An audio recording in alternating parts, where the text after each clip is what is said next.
Hello, let's understand how good decisions are made.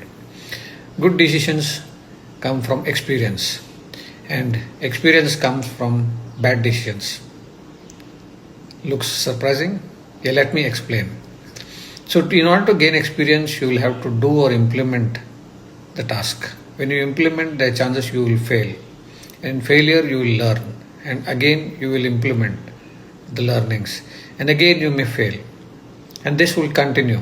And finally, a day will come when you will succeed.